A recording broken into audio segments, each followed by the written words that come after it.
Good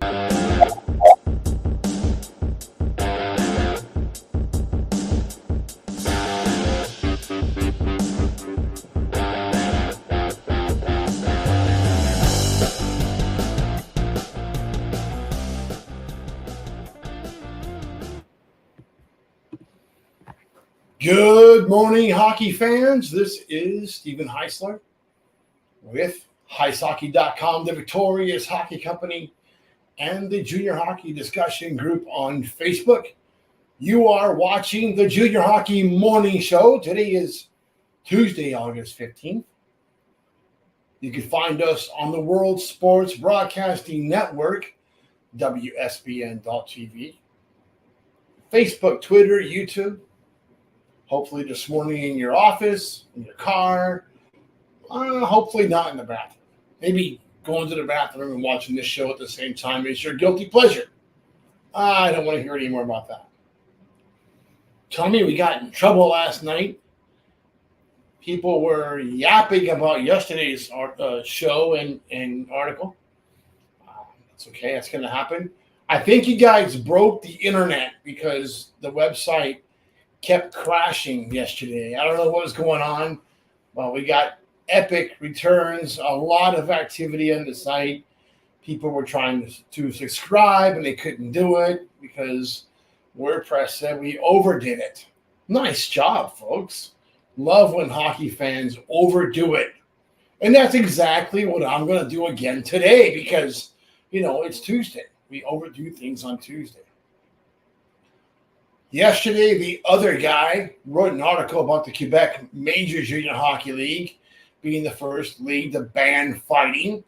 And his thought process was that now that the Q is doing it, everybody's going to do it. Not so fast, wise guy. USA Hockey and Hockey Canada's conversations and discussions have again come around to fighting, and they want to change the rules. That has escalated again.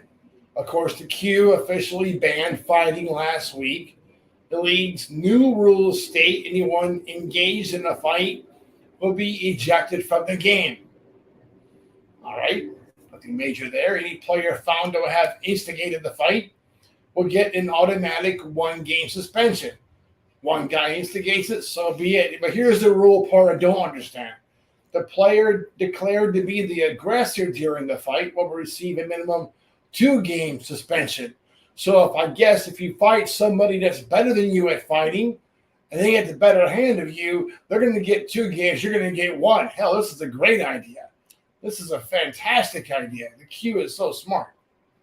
Players involved in multiple scuffles in the season will start receiving an automatic suspension, beginning with the second fight, in addition to other sanctions.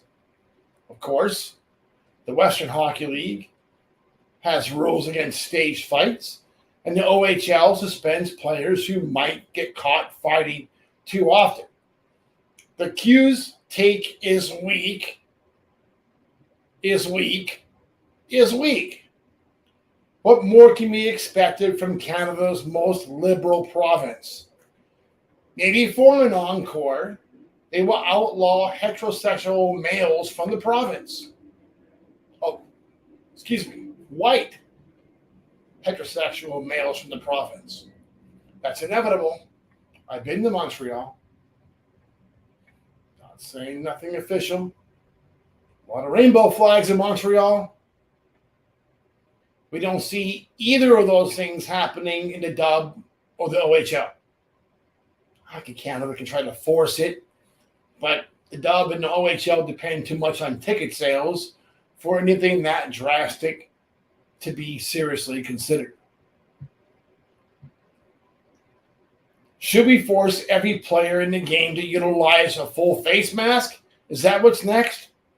Are missing teeth, stitches, eye injuries, and broken facial bones any less important than head injuries that may result from fighting?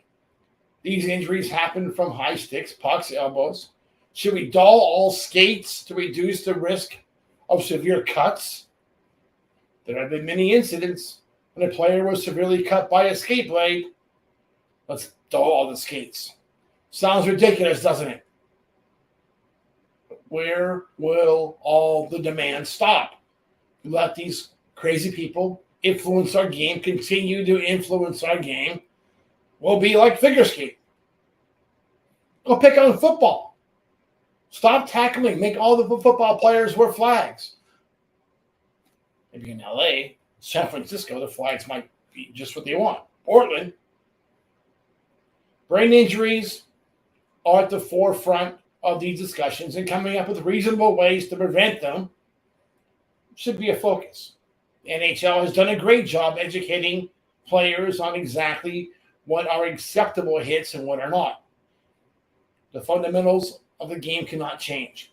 Skating, stick handling, passing, shooting, checking, and most important, respect for the game. Should we make changes to the fighting rules? Absolutely. The MMA and what the hell? MMA, what's the other one? UFC, and when those guys are following each other to the mat. Looks like something out of the Shawshank Redemption rape scene. I don't like it at all. But kids see it. They emulate it. They get in a fight in the schoolyard or on the ice, and they're still punching when they're down on the ice. Stupid. Stop that. Don't be a donkey. Someone is got a clear advantage, peel off. It's over. Should we make changes? Yes. At which levels and what changes? Those are the million-dollar questions. But the elimination of it altogether, that's not the best solution. I want to see some hard facts. What are the real numbers for concussions from fighting? Can't get that answer from anybody. Why can't we get a real number? How many kids actually get concussed from fighting? So what can we do to eliminate unnecessary injuries that result from fighting? Maybe we ask the linesman to step in when one player has a clear advantage. Hey, got the tap. You both are done. Peel off. You're done. If it continues after the tap or after that's enough, this guy's won the fight, it's over, then you start tacking on additional penalties. Doing so would present much of the risk associated with players' heads bouncing off the ice. What if we stop the fight immediately if one helmet comes off? Punching somebody in the helmet, that's not very smart with bare knuckles, but, so be it. Or give game suspensions to those who are doing this more than once a game. Understandable? There are solutions out there other than saying just eliminate fighting from the game. Everyone has an opinion. Everyone is passionate about what's important to them. I get that. Again, we should be looking at trying to improve the game. Let's talk about auto racing for a second. Do we really go to watch races on TV or at NASCAR or at Daytona because we want to watch precision racing? The cars are pretty much all the same anyway. They go fast, 200 miles an hour. Is that how fast they're going? Well, they go fast, and once in a while they get close to each other, and they're just this far off the wall. Is that why fans go to watch that? Is it because of the highly skilled driving? Or is it the occasional cluster bomb of accidents? Probably more about number two than number one, folks. Just saying. We know accidents happen in racing. We sit on their seats and wait, anticipate it. And the same thing happens at hockey games. It's called entertainment. When you're selling tickets, you're selling beer, we are entertainers. Yes, hockey is a sport and so is racing, but it's also a business. Owners can often be heard saying that I am not in the hockey business, I am in the entertainment business. The owners that catch on to that fact are the ones that are the most successful. Players at the professional level get paid to do what they're doing. And they get paid to entertain. That's what's going on. The occasional fight is part of that entertainment package. We are already experiencing a non-sanctioned problem on this continent. if either of the sanctioning bodies take up this issue and outright ban fighting from the game, more rogue leagues are going to pop up that operate outside the sanctioning of USA Hockey and Hockey Canada. That is the inevitable result of this craziness. There's a really good reason why the Federal Prospect League continues to this day. And it's not because the players are so highly skilled and entertaining. No. The beer's cold, the fights are good. It's entertainment. People love it. Love boxing. They love UFC. I got it right this time. And MMA. Was that it? Are they all together? And wrestling. Those things are entertaining. You take fighting out of the game, you put every player on the ice with a weapon. And they will be taken advantage of. When you don't let the players police themselves, all hell will break loose. Let's be reasonable and find a solution that makes sense. A fourth referee or official in the seats that's wired or has a direct line to the main guy on the ice or the box can stop the play, that guy would eliminate 90% of the BS behind the play. That's a good solution. I challenge one of your leagues to do that instead of just trying to do a knee-jerk reaction.